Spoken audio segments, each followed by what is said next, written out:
5 oceans में सबसे बड़ा ओशन पैसिफिक ओशन है और यह टोटल 165 मिलियन स्क्वायर के एरिया में फैला हुआ है और यह हमारा अर्थ का टोटल लैंड का 148 मिलियन स्क्वायर किलोमीटर में फैला हुआ है।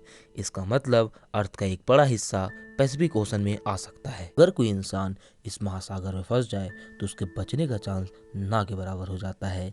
इंटीग्रल फैक्ट्स के इस महफिल में मैं आपका फिर से स्वागत करता हूँ। आज की यह कहानी एक ऐसे व्यक्ति की है जो 438 दिनों तक समंदर में खोया रहा पर जिंदगी की जंग नहीं हारा। यह बात है 2012 की, जब मेक्सिको के एक गांव जिसका नाम कोस्टा अजुल था उसमें रहने वाला एक व्यक्ति जोसे सल्वाडोर अल्वारेंगा अपने एक साथी कोर्डोबा के साथ गहरे समंदर में मछली पकड़ने निकला था। उसका काम महज 30 घंटों का था पर किस्मत को कुछ और ही मंजूर था।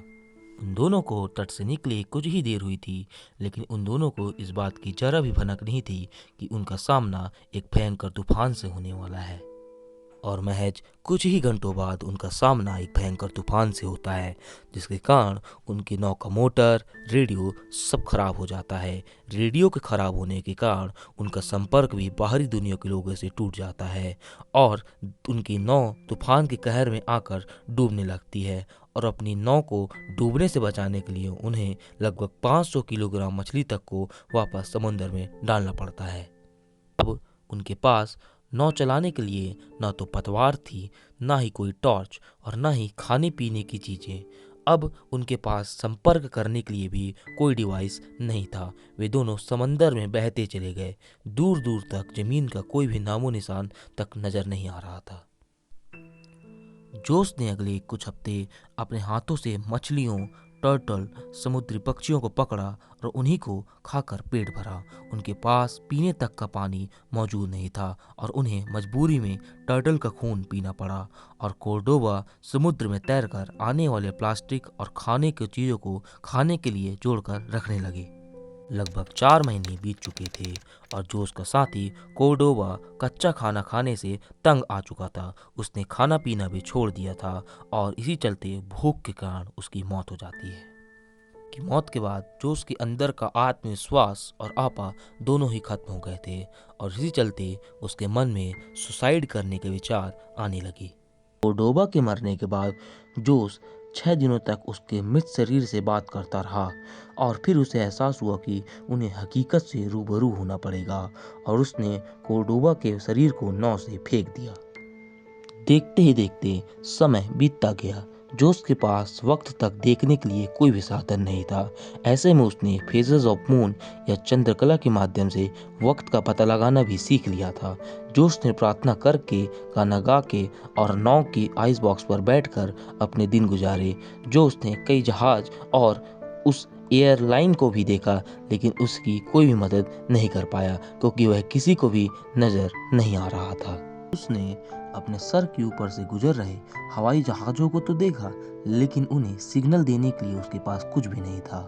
लगभग 14 महीने या 438 दिनों के बाद जोस नाव में चलते चलते एक आइलैंड के पास पहुंचा। इस आइलैंड का नाम था मार्शल आइलैंड और बिना सोचे समझे वह तैरकर मार्शल आइलैंड में पहुंच गया।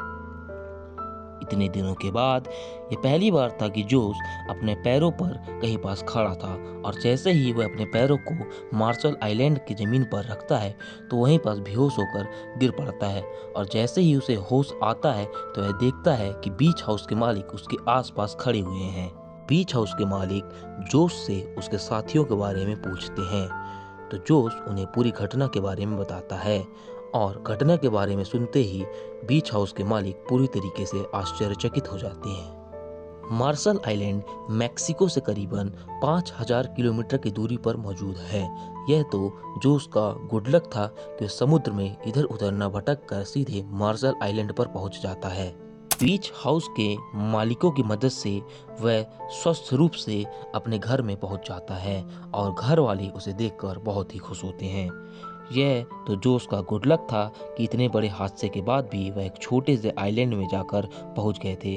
अगर वह ऐसा नहीं करते तो क्या पता कितने दिनों तक वैसे ही समुद्र में घूमते रह जाते। जोस ने आगे चल के 438 डेज नामक एक बुक भी पब्लिश की जिसमें उन्होंने इस पूरे घटना के बारे में लोगों को बताया। उम्मीद है इंटीग्रल फैक्ट्स की इस वीडियो को आप भरपूर लाइक और शेयर करेंगे।